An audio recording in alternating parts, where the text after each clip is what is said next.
Hey friends, how's it going? Beautiful day today here in Austin. 84 degrees in November. I'll take that. Anyways, today we're gonna dive into volume 3 of tips for new riders. Again, these are in no particular order of importance. They're just random. I just came up with lists. Again, these are things that I have learned over my years of riding, and or I've learned from other people that are more experienced than me. And if you have any tips, email them into me. Let's get them on this, get them into volume 4 or something. Okay, actually a little warm today. I think I wore too much. I gotta just open this because it's a little warm. Alright, here's a tip that MSF course I don't think really tells you about, and I didn't know about it until it happened to me. There are some intersections, especially kind of more in the countryside area or somewhere there's not a lot of traffic or downtown. The sensors aren't very good. There's different types of sensors for the red lights. Some are in the pavement, some are up on the wire shooting down, some are like infrared, some are electrical current based. Anyway, some of them do not recognize motorcycles. And if you're the first person in line at that red light, it could skip over you, which means you could be sitting there for like 2 or 3 rotations of the light while everyone to the left and right of you, going the opposite, way that you are, gets to go, and you're kind of stuck at this red light. So what do you do? First off, if it's a red light that's near your house and you're always, going by it or always getting stuck at it, call the town or the city and report it. They can, supposedly they can adjust those sensors to hopefully correct that situation. The more immediate thing to do, though, is, and what I do, if I'm out in the middle of nowhere and it's kind of nobody around and it's a clear shot to my left and right, I can see clearly who's coming and who's not, I'll eventually just go through it. But a little bit safer way to do it would be just to do a right on red, go down a little bit, turn left into a parking lot or a driveway or whatever, and U-turn it and go back, and then do a right on red again, and then you'll be going the way you want to go. So that's just something, it happens to me occasionally, and I remember the first time it happened to me, I thought, hey, nobody ever told me about this. What the hell's going on here? Sometimes the sensor ones in the ground, you can see the outline. I'll try and show a picture of that now, but you can see where they've cut into the pavement, usually a box or some kind of lines with that black goopy stuff over it. And if you park your bike on top of one of those lines, that's, from what I understand, that's an electric current one, and it's looking for metal. And if you park your bike right on top of it, it should pick up enough of the metal of the bike to trigger the sensor in the light. Anyways, okay, that was tip number 22. Tip number 23. These painted lines in the road. Maybe you can see some here on the ground next to me. These big white painted lines. Sometimes they paint route numbers on the road. Also those reflectors. Some of them that are not embedded flat, that stick up a little bit. Rocks in the road, debris, all that stuff. But these are things you got to be careful of, obviously. And why I mention these painted white lines and yellow lines, anything they've painted on the road, once it's there for a while, it's oil based, oil can collect on it, they're slick. And if you're going into a turn, you're leaning, and you're going to put your back tire over one of those big painted things on the road, like a turn lane or a turn arrow, something like that. And if it's raining out or has rained, or even if it hasn't rained, sometimes they're just greasy and oily, and sometimes you can lose traction. And the back tire can slip out on you, and you can, low side, fall down. Okay, tip number 24 is get yourself a battery tender, especially, for everyone, but especially if you live up north where you're going to store your bike and you're not going to ride it for weeks. Make sure you get a battery tender to hook your bike up to make sure that your battery stays charged and in good working order. Even here, I hook up my battery if I know I'm not going to ride my bike for 3 or 4 days or something like that. I'll hook it up, and my battery is going on 4 years old and still running strong. If you ride a lot and you use a battery tender, most batteries will last about 5. I had one guy said he had a battery for 7 years, but at least 5 years or so. If you don't use the battery tender, you don't ride on a regular basis, your battery is probably going to make it 2 to 3 years and die on you at some point. The other thing you want to buy that's mechanical is a small portable tire inflator.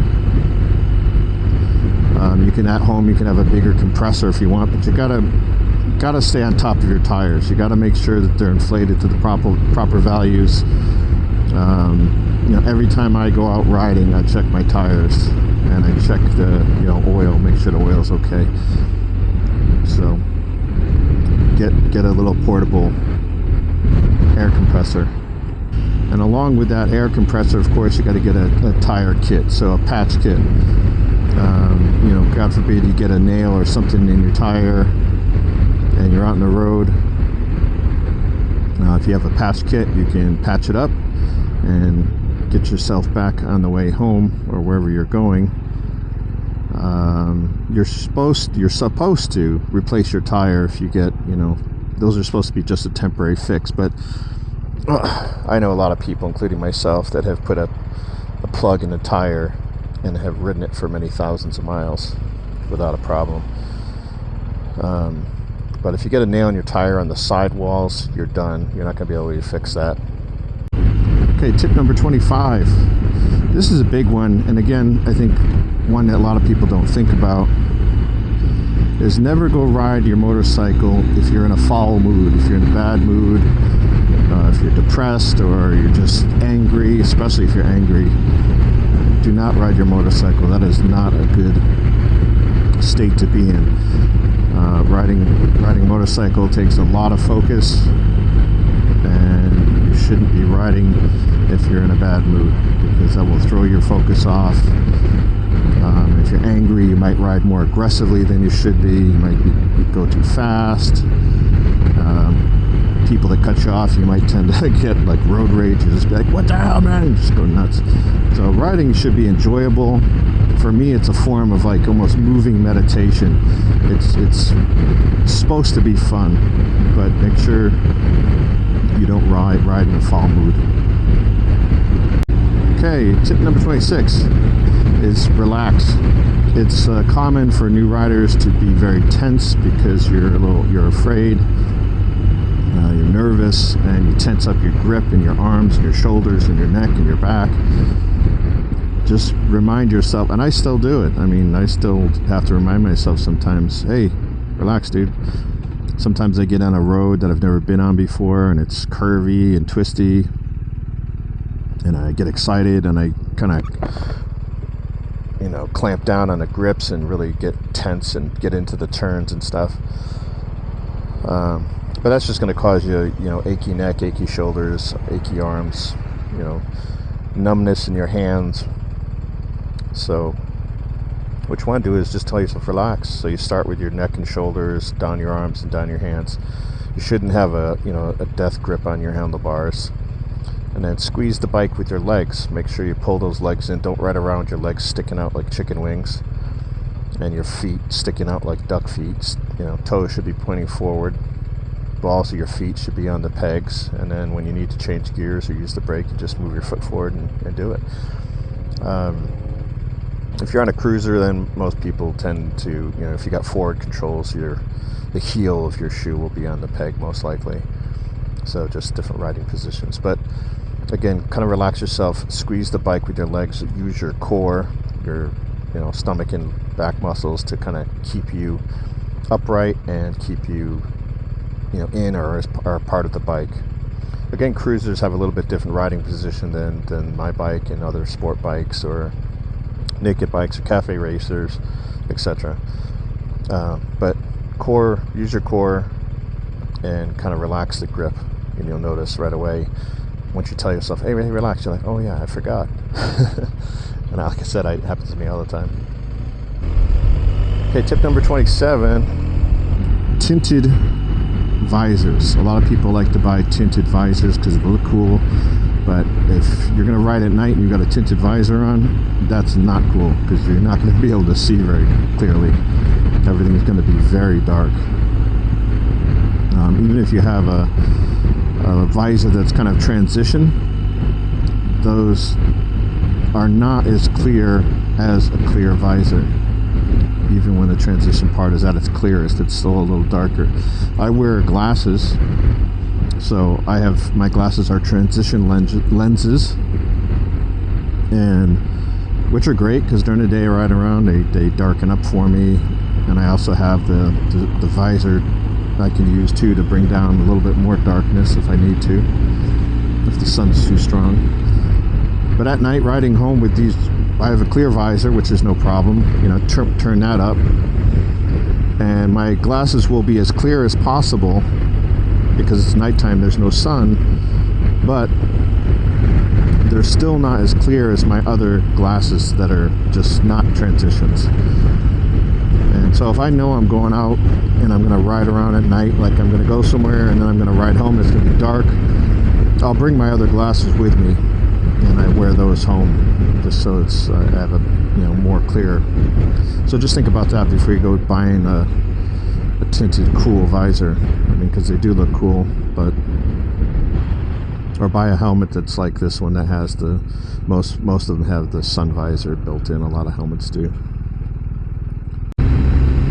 Okay, tip number 28.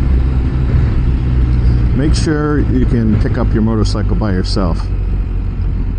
There's definitely techniques to doing that. If you get a smaller starter bike, they're going to be, maybe 400 pounds or something like that. They're going to be pretty light, and you may not have too much difficulty picking it up. It just really depends on your physicality. So if you have a bike like mine's around 534 pounds. That's a little heavy on the sport bike side, but it's, I think, fairly kind of average for normal bikes. And then you have the cruiser that are a little bit heavier possibly, and the baggers are definitely more. So they're going to be 800, 900 pounds, something like that.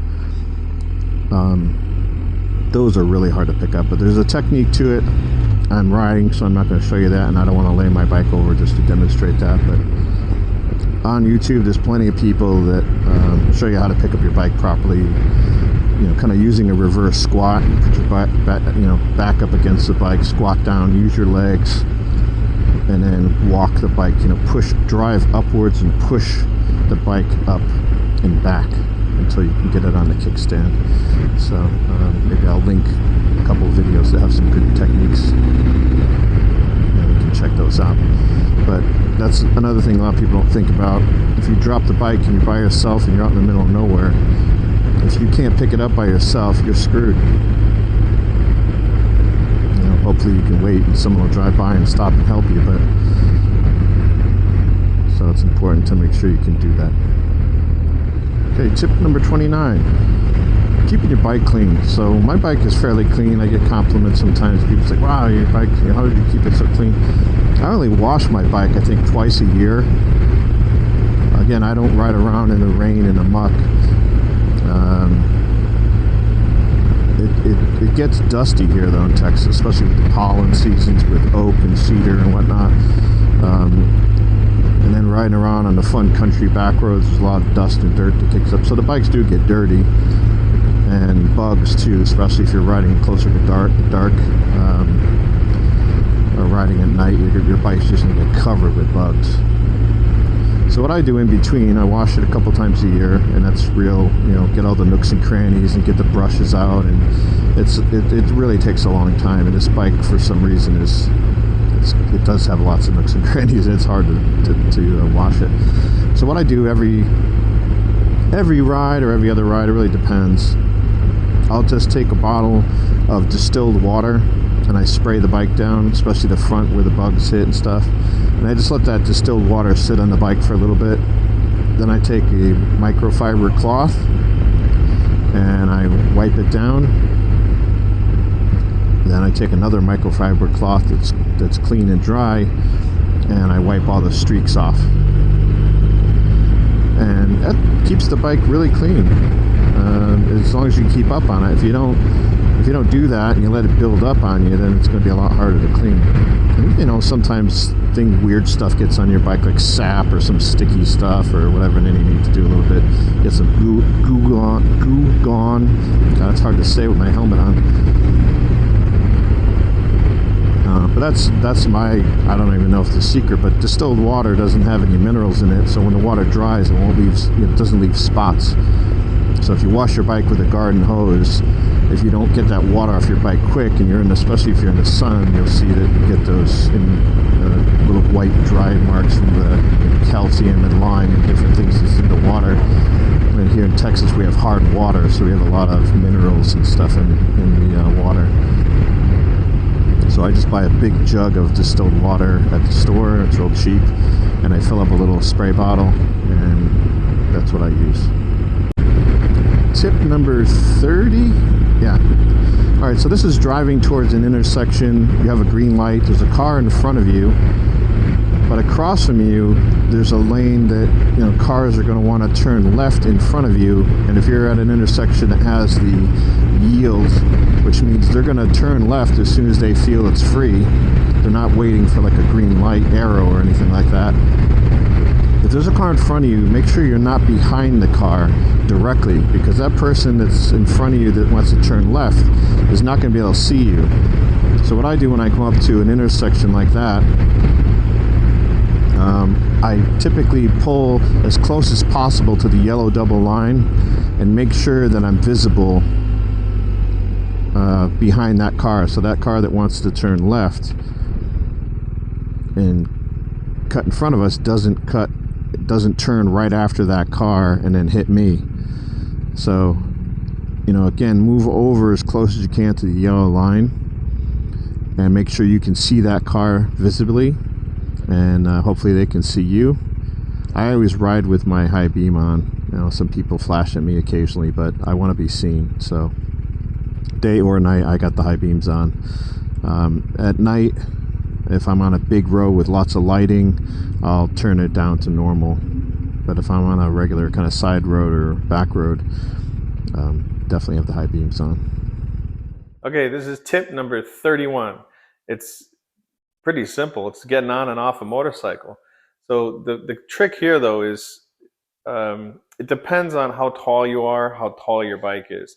So if you're a short rider, under 5'8", most cruisers are going to be okay because their seat is quite low.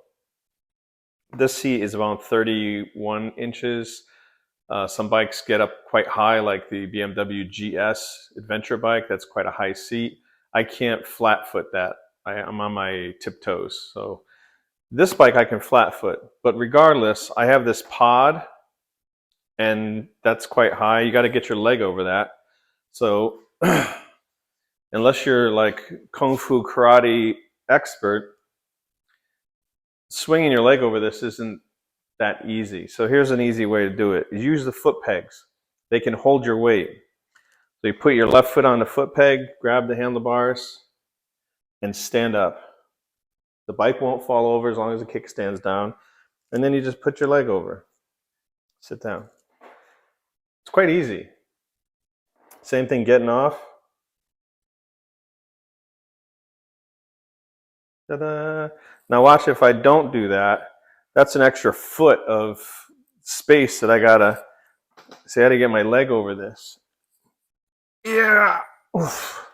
I can do it, but it's you know, not necessary. So another way to get off is getting off the right side, and this is how police officers do it that are moto officers. Because if they get off the left side, when they pull somebody over on the road or the freeway, if they get off the left side, they're stepping into traffic, so it's not safe. So they get off the right side, and they also use the foot pegs. So you just push down on this handlebar so the bike doesn't go with you, step down, and there you go. So it's a little safer, but it's not as stable. Like, it feels a little weird because the bike wants to come with you, and sometimes it might lean forward and then go back on the kickstand. So that's it. Tip number 31. All right, well, that takes us to the end of volume 3. And again, if you have any tips, let me know. Send them my way and I'll include them and give you a shout out for handing it over to me, or for suggesting it. Up on the top somewhere, there's a link to the channel. So if you want to see volume 1, volume 2, if you missed those, just go to the playlist and all the tips should be there. Okay, until next time, see you later.